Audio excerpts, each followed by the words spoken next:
Hai semua, pernah tak terfikir macam mana kita semua ni boleh pandai bercakap? Nampak macam senang je kan? Hari ini kita nak bongkar rahsia di sebalik teori-teori utama tentang proses yang luar biasa ni. Cuba kita fikir sekejap. Macam mana seorang budak kecil tu boleh kuasai bahasa ibunda dia dengan fasih sekali? Seolah-olah ia terjadi macam tu je. Prosesnya nampak mudah, tapi sebenarnya apa yang berlaku di sebaliknya, sangat kompleks. Persoalan ni dah lama buat ramai pemikir tertanya-tanya.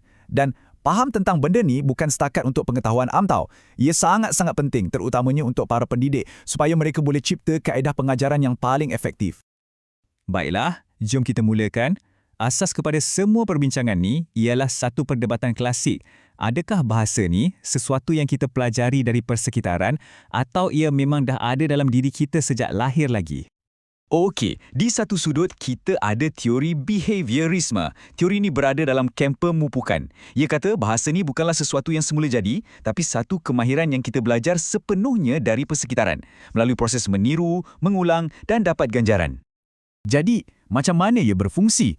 Proses dia macam ni. Seorang kanak-kanak tiru perkataan yang dia dengar. Lepas tu dia ulang-ulang.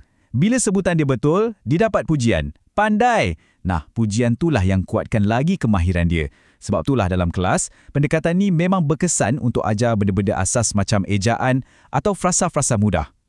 Di sudut yang bertentangan pula, kita ada teori mentalis. Yang ni pula geng semula jadi. Teori ni percaya kita semua dilahirkan dengan kebolehan semula jadi untuk belajar bahasa. Seolah-olah dalam otak kita ni dah siap pasang satu alat pemerolehan bahasa atau language acquisition device. Macam mana pula teori ini berfungsi? Alat dalaman inilah yang membolehkan kita faham tata bahasa secara intuitif. Ini menjelaskan kenapa kanak-kanak boleh bina ayat yang dia tak pernah dengar pun sebelum ni.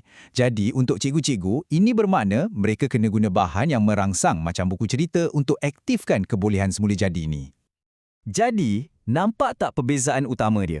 Behaviorism tengok bahasa sebagai tingkah laku yang dipelajari dari persekitaran, manakala mentalism pula, ia adalah kebolehan semula jadi dari dalam minda. Satu bergantung pada ganjaran dari luar, satu lagi pada mekanisme dalaman. Tapi cerita dia tak habis kat situ. Perdebatan antara pemupukan dengan semula jadi ni cuma permulaan. Teori-teori yang lebih baru mula menambah lapisan yang lebih mendalam, menggabungkan peranan minda dengan pentingnya interaksi. Pertama sekali, teori kognitif. Teori ni kata pemerolehan bahasa kita berkait rapat dengan perkembangan intelek kita. Senang cerita, kita kena faham satu benda dulu, baru kita boleh bercakap tentang benda tu. Kemahiran berfikir datang dulu, baru kemahiran berbahasa. Prosesnya macam kita panjat tangga. Mula-mula seorang kanak-kanak kena faham konsep mudah. Contohnya objek macam bola. Baru dia belajar perkataannya. Bila pemikiran dia dah matang dan boleh faham konsep kompleks macam masa, barulah dia boleh bina ayat yang lebih rumit. Ini bermakna cara kita mengajar kena selari dengan tahap pemikiran murid. Seterusnya, teori interactionalist. Teori ni tambah satu lagi elemen penting, interaksi sosial. Ia tekankan yang bahasa ni berkembang melalui komunikasi. Betul kan? Kita tak belajar bahasa seorang-seorang dalam vacuum, tapi melalui perbualan dengan orang lain. Jadi, kuncinya ialah komunikasi dua hala. Situasi dunia sebenar yang memberi makna kepada setiap perkataan. Sebab itulah aktiviti dalam kelas macam perbualan, sesi soal jawab dan lakonan sangat-sangat berkesan. Ia membolehkan pelajar guna bahasa dalam konteks yang betul-betul bermakna. Sekarang kita sampai ke set teori yang terakhir. Yang ni fokusnya lebih kepada peranan pelajar itu sendiri. Di sini, pelajar bukan lagi penerima yang pasif, tapi dia adalah seorang pembina pengetahuan yang aktif.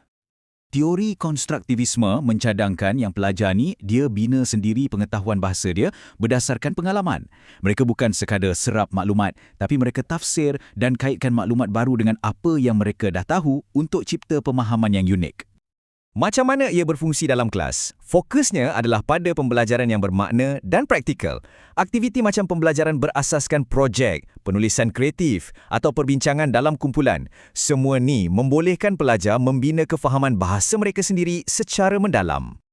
Akhir sekali, teori psikolinguistik. Teori ni menyelam lebih dalam terus ke dalam minda dan fokus pada proses mental dalaman yang terlibat dalam bahasa, macam mana kita proses, ingat dan faham setiap patah perkataan. Ini bukan sekadar pasal sebut perkataan tau, tapi tentang memahaminya secara mendalam.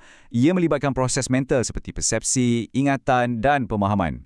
Dalam bilik darjah, ini diterjemahkan kepada aktiviti yang memerlukan otak kita bekerja macam latihan susun ayat, analisis teks dan penulisan esei.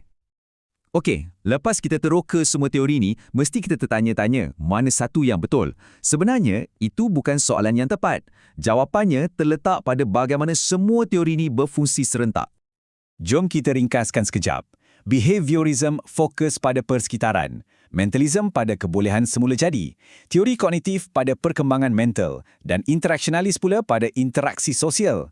Kemudian, konstruktivism pada pembinaan makna secara aktif. Dan psikolinguistik pada proses mental dalaman. Setiap satu ni memberi kita perspektif yang unik dan sangat berharga. Jadi, mesej utamanya adalah ini. Tak ada satu teori pun yang cukup dengan sendirinya. Dengan memahami keenam-enamnya, barulah para pendidik boleh mencipta satu pendekatan pengajaran bahasa yang holistik dan betul-betul berkesan yang merangkumi semua aspek pembelajaran. Sebagai penutup, saya nak tinggalkan anda dengan satu soalan untuk direnungkan. Cuba fikir balik pengalaman anda sendiri masa belajar bahasa dulu. Antara teori-teori ni, yang mana satu paling kena dengan cara anda belajar? Fikirkanlah. Terima kasih kerana bersama saya hari ini.